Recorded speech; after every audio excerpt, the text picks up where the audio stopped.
नमस्कार विद्यार्थी मित्रांनो, मी अमोल आगरकर इंजिनियर अमोल चॅनलमध्ये पुन्हा एकदा आपले मनापासून स्वागत करतो.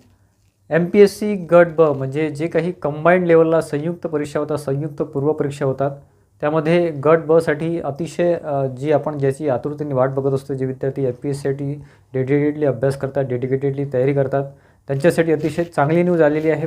552 पदांसाठी ही वॅकन्सी आलेली आहे. त्याच्यामध्ये संयुक्त पूर्व परीक्षेमध्ये 3ही पोस्ट आहे. त्यामध्ये तुमचं ST असेल, सेल टॅक्स इन्स्पेक्टर असेल किंवा तुमचं कक्ष अधिकारी असेल किंवा PSI असेल. PSIसाठी बरेचसे विद्यार्थी इच्छुक असतात. तर अतिशय चांगली न्यूज आहे, चांगली जाहिरात आलेली आहे. आजपासून म्हणजे 10 एप्रिल ते 30 एप्रिलपर्यंत तुम्ही फॉर्म सबमिशन करू शकता. 14 जूनला ही परीक्षा होणार आहे, म्हणजे जवळपास 2 महिन्यानंतर ही परीक्षा होणार आहे. त्याच्यामुळे तुम्ही तयारीमध्ये राहावं. आणि ही जी जाहिरात आहे ही अतिशय महत्त्वाची आहे. हा व्हिडिओ जास्तीत जास्त शेअर करा, जेणेकरून एनी ग्रॅज्युएट म्हणजे ज्यांचं ग्रॅज्युएशन झालेलं असेल, ते BA असो की BE असो, कुठलंही तुमचं ग्रॅज्युएशन झालेलं असेल तर तुम्ही हा फॉर्म भरू शकता. 2 परीक्षा, पूर्व परीक्षा आणि मुख्य परीक्षा यामध्ये होत असते. आधी जाहिरात काय आहे, त्याच्यामध्ये काय पात्रता दिलेल्या आहेत ते सगळं आपण बघू आणि समजून घेऊ. बघा मित्रांनो, नोटिफिकेशन आलेलं आहे. अधिकृत जाहिरात प्रसिद्ध झालेली आहे. 2026ची MPSC गट ब संयुक्त पूर्व परीक्षा याबद्दल नोटिफिकेशन आलेलं आहे. पूर्ण शेड्यूल दिलेलं आहे. आपण डिटेल्स समजून घेऊ. बघा, काही महत्त्वाचे पॉईंट्स आहेत ते मी तुम्हाला सांगतो इथे. महाराष्ट्र गट ब अराजपत्रित सेवा संयुक्त पूर्व परीक्षा 2026 रविवार दिनांक 14 जून 2026. जून म्हणजे 2 महिन्यानंतर, तब्बल 2 महिने म्हणजे 60 दिवस आपल्याला इथे मिळते आहे. ठीक आहे. त्यामध्ये बघा 3 पदांसाठी ही जाहिरात आलेली आहे. संयुक्त आहे, एकच परीक्षा 3 पदांसाठी. त्यानंतर मुख्य परीक्षेमध्ये ते चेंजेस होतील रँकनुसार, तुमच्या रँकनुसार. सहाय्यक कक्ष अधिकारी, बघा ऑफिशियल पोस्ट आहे कक्ष अधिकारी यांची. ठीक आहे. तर ही मंत्रालयामधली पोस्ट असते मुंबईमध्ये. गट ब अराजपत्रित बघा 6 पोस्ट आहे. त्यामध्ये कॅटेगरी वाईज दिलेले आहे, तुम्ही बघू शकता. त्यानंतर राज्य कर निरीक्षक म्हणजे स्टेट टॅक्स इन्स्पेक्टर आपण त्याला म्हणतो, STI ज्याला म्हणतो आपण. ठीक आहे. अराजपत्रित गट ब 236 पदे आहेत. त्यामध्ये 236 पदांमध्ये बायफर्केशन केलेलं आहे. ओपनसाठी सगळ्यात जास्त इथे वॅकन्सीज दिसत आहेत आपल्याला. ठीक आहे. त्यानंतर पोलीस उपनिरीक्षक, ज्यांना PSI या पोस्टमध्ये इंटरेस्ट आहे किंवा ज्यांची तयारी PSI पोस्टसाठी आहे आणि जे फिजिकल स्टँडर्डमध्ये बसतात, त्यांच्यासाठी ही पोस्ट आहे. गट बमध्ये अराजपत्रित 310 वॅकन्सीज आहे. कॅटेगरी वाईज तुम्ही इथे बघू शकता. अर्ज करण्याचा कालावधी बघा 10 एप्रिल 2026 2 वाजतापासून, म्हणजे आजपासून याचं ॲप्लिकेशन्स सुरू झालेले आहे. ते चालणार आहे 30 एप्रिल 2026 साधारण रात्री 12 वाजेपर्यंत. ठीक आहे. तोपर्यंत तुम्ही अर्ज करू शकता. ॲप्लिकेशन करायची घाई करू नका मित्रांनो ऑनलाईन ॲप्लिकेशनची, कारण यामध्ये कसं आहे चुका होण्याची शक्यता असते. त्यामुळे व्यवस्थित नीट फॉर्म भरा. याचा फॉर्म सबमिशनचा व्हिडिओ आपला 2 ते 4 दिवसामध्ये येऊन जाईल. त्यानंतर तुम्ही फॉर्म भरू शकता. चुका करू नका कृपया.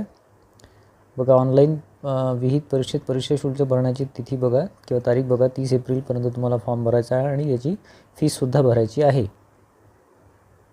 महत्त्वाचे मुद्दे आहेत, तुम्ही बघू शकता. याची PDF आपण आपलं टेलिग्राम चॅनल आहे इंजिनियर अमोल, त्यावर आपण शेअर केलेलं आहे. आता महत्त्वाचे मुद्दे बघू. कॅटेगरी वाईज कुठले डॉक्युमेंट किंवा काय कसं काय लागेल, त्यांनी डेट्स वगैरे दिलेले आहे, सगळ्या तुम्ही वाचू शकता. बघा, एज लिमिट दिलेली आहे. सहाय्यक कक्ष अधिकारी आणि राज्य कर निरीक्षक यासाठी एज लिमिट बघा 1 ऑगस्ट 2026पर्यंत कमीत कमी तुमचं 18 वर्ष पूर्ण पाहिजे आणि जास्तीत जास्त तुमचे 38 वर्ष कंप्लीट पाहिजे. त्यानंतर मागासवर्गीय असाल, कुठल्याही कॅटेगरीमध्ये असाल, हे ओपनसाठी 38 आहे. कुठल्याही कॅटेगरीमध्ये असाल तर 43मध्ये तुम्ही फॉर्म भरू शकता. आणि पोलीस उपनिरीक्षकसाठी 19 वर्ष कमीत कमी कंप्लीट पाहिजे आणि तुम्ही 31पर्यंत फॉर्म भरू शकता. ओपनसाठी आणि अदर कॅटेगरीजसाठी 34 आहे आणि बाकी कॅटेगरीसाठी 36 दिलेली आहे. ठीक आहे. मागासवर्गीय, खेळाडू वगैरे सगळं दिलेले आहे. ठीक आहे. शैक्षणिक पात्रता सांविधिक विद्यापीठाची पदवी, म्हणजे बघा कुठल्याही तुम्ही कुठलंही ग्रॅज्युएशन, कुठल्याही ब्रँचचं ग्रॅज्युएशन इथे करू शकता. तुम्ही BAसुद्धा केलं असेल तरी चालेल, यशवंतराव चव्हाणसुद्धा चालेल, रेग्युलरसुद्धा चालेल, प्रायव्हेटसुद्धा, फक्त रिकॉग्नाइज युनिव्हर्सिटीचं पाहिजे. ठीक आहे. पार्ट टाईमसुद्धा चालेल, BEसुद्धा चालेल, डिप्लोमा चालणार नाही, डिग्री कुठलीही चालेल. आणि जे उमेदवार पदवी परीक्षेला बसलेले आहेत किंवा फायनल इयरला असतील, त्यांनी मेन्स परीक्षेचा फॉर्म भरण्याआधी, जर तुमचं सिलेक्शन झालं प्रीमध्ये आणि मेन्सचा फॉर्म भरायचं काम पडलं तुम्हाला, तर त्याच्या आधी तुमची डिग्री कंप्लीट असणं आवश्यक आहे. जर तुम्ही ॲपियर असाल तरी आता फॉर्म भरू शकता, असा याचा अर्थ आहे. बघा, पोलीस उपनिरीक्षकसाठी शारीरिक पात्रता म्हणजे PSI साठी शारीरिक पात्रता बघा, पोलीस उपनिरीक्षकसाठी पुरुषांसाठी बघा 165 सेंटीमीटर तुमची हाईट पाहिजे. छाती न फुगवता 79 सेंटीमीटर, फुगवल्यानंतर 5 सेंटीमीटर जास्त. आणि महिलांसाठी 157 सेंटीमीटर तुमची हाईट पाहिजे. बाकी काही क्रायटेरिया याचे दिलेले नाही आहे. ठीक आहे. बघा, सगळ्यात महत्त्वाचा पार्ट म्हणजे इथे एक्झामचे टप्पे काय असणार. याच्यामध्ये पूर्वपरीक्षा आहे, 100 गुणांची आहे, 100 प्रश्न आहे. आणि मुख्य परीक्षा जी आहे ती 400 गुणांची आहे. ठीक आहे. त्यामध्ये सहाय्यक कक्ष अधिकारी, राज्य कर निरीक्षक, पोलीस उपनिरीक्षकसाठी एकच परीक्षा आहे पूर्वपरीक्षा, संयुक्त पूर्वपरीक्षा आणि मुख्य परीक्षा. ठीक आहे. पूर्वपरीक्षा बघा 100 मार्कांची आहे. त्यामध्ये तुम्हाला बघा जो एक्झाम पॅटर्न आहे किंवा अभ्यासक्रम आहे तर त्यामध्ये तुम्हाला इतिहास, भूगोल, तुमचं राज्यशास्त्र, त्यानंतर अर्थशास्त्र आणि त्यानंतर चालू घडामोडी, GK वगैरे आणि अंकगणित आणि बुद्धिमत्ता असं 100 मार्काचा पेपर असतो. त्यामधलं इतिहास, भूगोल, अंकगणित, बुद्धिमत्ता तुमचं 10-10 मार्काचं. आणि बाकी जे आहे जसं करंट अफेअर्स आहे, तुमचं अर्थशास्त्र आहे, तुमचं राज्यशास्त्र आहे, हे तुमचं 15-15 मार्काचं राहते. ठीक आहे. टोटल 100 प्रश्न, 100 मार्क्सची पूर्वपरीक्षा राहते. त्यामधलं कट ऑफचा जर विचार केला तर कमीत कमी तुम्हाला 75 अँड अबोव, 75 100पैकी 75 अँड अबोवचा तुमचा कट ऑफ तुम्हाला लागेल. हे अंदाजित आहे, यामध्ये कमी जास्त होऊ शकते. ठीक आहे. या रिलेटेड डिटेल माहिती पाहिजे असेल तुम्हाला कमेंट बॉक्समध्ये कमेंट करा. आपण डिटेल माहिती तुम्हाला प्री एक्झामबद्दल देऊ, बुक्स वगैरे जे काय असेल ते सगळं. ठीक आहे. पोलीस 8.2चा पॉईंट बघा, पोलीस उपनिरीक्षक संवर्गातील पदभरतीसाठी शारीरिक चाचणी 100 गुणांची असेल. बघा, PSIसाठी वेगळं सगळं शारीरिक चाचणी वगैरे सगळं वेगळं आहे. ते नियम सगळे वेगळे आहे. ठीक आहे. फक्त एक्झाम एकच द्यावं लागते. शारीरिक चाचणीचे गुण अर्हताकारी क्वालिफाईंग ते असल्यामुळे स्वरूपाचे असून एकूण गुणांपैकी किमान 60% गुण म्हणजे 60 गुण मुलाखतीस पात्र होण्याची आवश्यकता राहील. म्हणजे तुम्हाला कमीत कमी 60 गुण पाहिजे तरच तुम्ही मुलाखतीसाठी पात्र होता PSIसाठी वगैरे. ठीक आहे. शारीरिक चाचणीचे किमान 60 गुण करणाऱ्या उमेदवारांना 60 गुण 40 गुणांची मुलाखत घेण्यात येईल. ठीक आहे.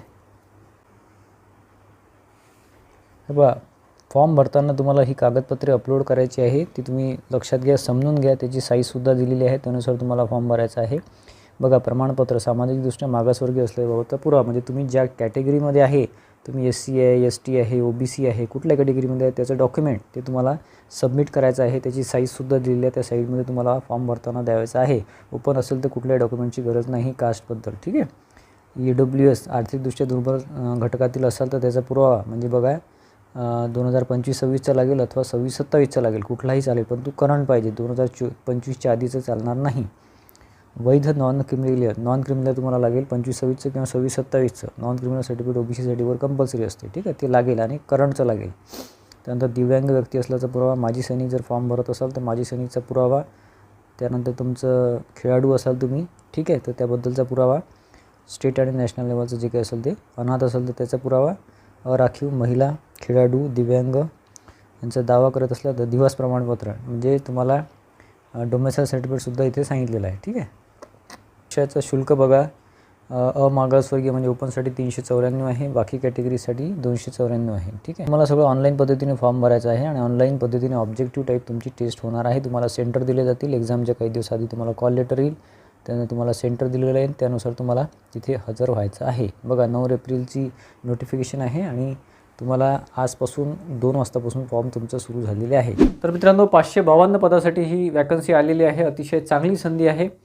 ठीक आहे. तर त्यामध्ये विद्यार्थी मित्र बरेचसे वाट बघत असतील. त्यामध्ये जे काही सिलेबस आहे आपण ऑलरेडी सांगितलेलं आहे. तुम्हाला GKचा भाग जास्त करायचा आहे.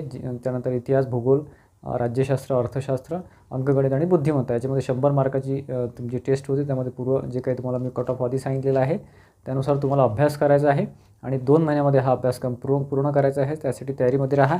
आणि या व्यतिरिक्त तुम्हाला काही याच्यामध्ये जास्त इन्फॉर्मेशन पाहिजे असेल, बुक लिस्ट पाहिजे असेल वगैरे तर मला कमेंट बॉक्समध्ये कमेंट करा. आपण त्यावर सेपरेट सेल्फ स्टडीसाठी जे विद्यार्थी सेल्फ स्टडी करत आहे आणि ज्यांचं स्वतः त्यांचं प्रिपरेशन सुरू आहे त्यांच्यासाठी आपण जास्तीत जास्त गायडन्स द्यायचा प्रयत्न करू. ठीक आहे. व्हिडिओ आवडला असेल तर जास्तीत जास्त विद्यार्थ्यांना शेअर करा, जेणेकरून इतरांनासुद्धा ही माहिती मिळेल आणि जे ग्रॅज्युएट विद्यार्थी आहेत ते इथे फॉर्म भरू शकते, त्यांना त्यांचा कुठेतरी फायदा होईल. ठीक आहे. चॅनलला सबस्क्राईब केलं नसेल तर नक्की सबस्क्राईब करून ठेवा. बेल आयकॉनसुद्धा क्लिक करा, जेणेकरून जे महत्त्वाचे अपडेट्स पुढे या भरतीबद्दल पुढे रिझल्टपर्यंत जॉईनिंगपर्यंत येणार आहे ते तुम्हाला मिळत राहते. धन्यवाद मित्रांनो.